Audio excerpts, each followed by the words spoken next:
Why is Yahweh the one true God? What about the God of Israel? Again, we would pronounce his name Yahweh. That's a best guess as to the pronounceability of the name.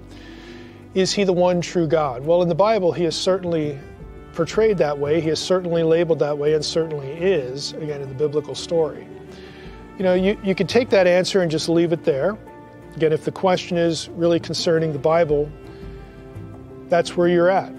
It's very transparent and plain, but it actually opens the door to other questions. What does that mean, that there are other gods and he's just like the best one or something like that? You know, I talk about this a lot in my work, like with Unseen Realm and some of these other books. The Bible does affirm that there are multiple Elohim in various passages. Elohim is a word that we typically translate as God, but in some passages it's clearly plural. And that sort of freaks people out because we think of the letters G, O, and D as pointing to a specific set of unique attributes. You can't talk about G, O, and D without this set of attributes. That's not the way Hebrew is with Elohim. And we know that because the biblical writers use Elohim of deities that are not the God of Israel. So that tells you automatically that they're not thinking the same thing that we are. Elohim doesn't point to a specific set of attributes. What Elohim is, it's a word like ruchot, spirits. It's a term you would use to label something that is part of the spiritual world. Now, in the spiritual world, there is the God of Israel, there are these other, spiritual entities, but only the God of Israel has certain attributes. So Yahweh is an Elohim, but no other Elohim is Yahweh.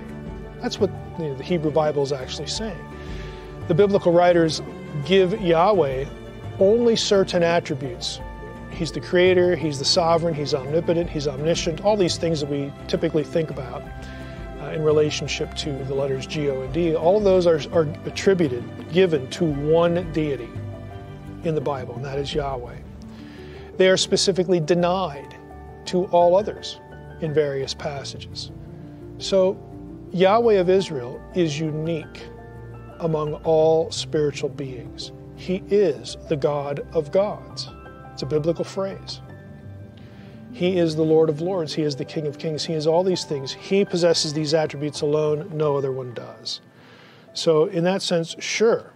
Now, if you're widening this out to a world religions question, if we believe in a spiritual world, again, we have these multiple entities. And basically, every book religion, even Islam, even though Islam will claim to not believe in other deities, it has these beings that are sort of halfway between angels and God and Allah. And what are those? Well, we don't want to use the biblical terminology here because that sort of ruins our system. So they'll call them something else. But even Islam, trying with this workaround, believes in an animate, multiplied spiritual world. So if that's the case, if there's basic agreement there, even Eastern religions with thousands and tens of thousands of deities, we have to ask ourselves, well, what makes more sense? How did they all get there? Did they just pop into existence? Are they self-created? Are they eternal? Well, if they're all eternal, then how can there be one that's like different? And some systems will deny that there's one that's different at all. But then they'll want to assign hierarchical superiority. Well, on what basis? What I'm getting at here is only the biblical description actually makes sense of all this. It affirms one creator deity. Not only just the creator of the physical world, but the creator of the spiritual world and everything in it. There can only be one, and there has to be a beginning to them. There's only one uncreated creator. If you start asking these sorts of probing philosophical questions, it becomes very clear, even in a world religions context, that the description of the God of the Bible is the one that makes the most sense philosophically, not just theologically, but philosophically. So I would say yes, the God of the Bible, Yahweh, is the God of gods. He is unique, and he is the one that sort of fills those descriptions across the board.